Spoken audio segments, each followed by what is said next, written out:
Hello everyone. I've recently been changing some of the exterior bulbs on my 2013 Generation 2 Mini Cooper S, so that's the R56. So I've been really happy with the bulbs and I thought I might start looking at the interior of the car. So it has some of the chili pack LED lighting already fitted as standard, but some of the bulbs are still incandescent or traditional type.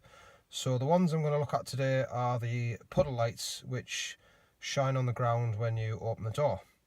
So without further ado, let's get started.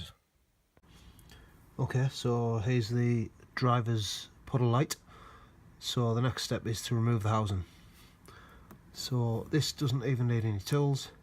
So this is the driver's door, so I've got my fingernail in the edge that is furthest away from the front of the car, and it's simply a case of that. Okay, so here's the bulb housing, and as you can see, it's fairly standard. So I had a quick go at removing the bulb while the unit was still sort of hanging from the car and the bulb was still illuminated. The bulb was rather warm and it proved quite difficult, so I've chosen to remove the bulb by first removing the entire housing. The wiring harness, I've just gently pulled it by the harness, by the plug body and not the wires. Okay, so to pull the bulb away, quite hard to do one hand, but I just basically wiggled that and pulled it, and as you can see, the bulbs come away.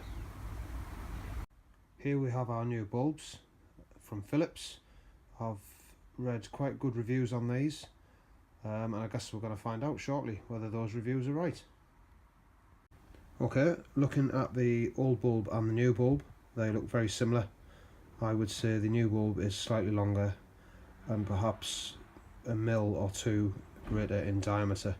Crucially, the part that goes into the bulb holder looks the same, so we should be good to go. So the new bulb is in place into the housing. Little point to note, don't touch the bulb with your bare hands. I'm not 100% sure if it applies to LED bulbs, but certainly with incandescent bulbs, the oil from your hands can perhaps, well, I don't actually really know what it does, but most bulbs, the packaging stated that fact. Okay, so I've got the housing there. As you can see, the new bulb's in, went in without incident, and it's a nice and secure fit. So I'm going to put it back in the car now. Just a quick note on the plug. As you can see, it's a shape such that it'll only go in one way. So just observe that when you're refitting the housing. Okay, I'd just like to add at this point that when I went to remove the passenger side puddle light, the wiring harness plug would not easily come away from the light unit, and on closer inspection it appears that there's a small hole in the light unit with which I believe if you insert an electrician's screwdriver you'll release a little catch on the plug to allow the plug to be withdrawn. I didn't have a screwdriver to hand, so what I did in the end was I took a microfiber cloth and I placed it over the bulb. So that's the old bulb which was illuminated at the time, so it was obviously warm, and I just pulled the bulb away and I then installed the new bulb by hand with the light still in situ.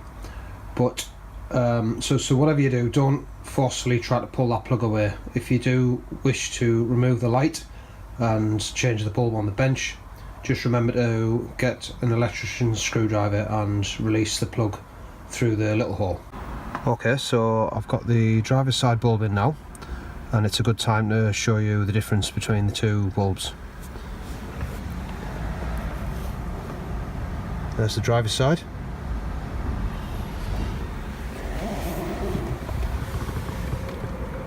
And there's the passenger side.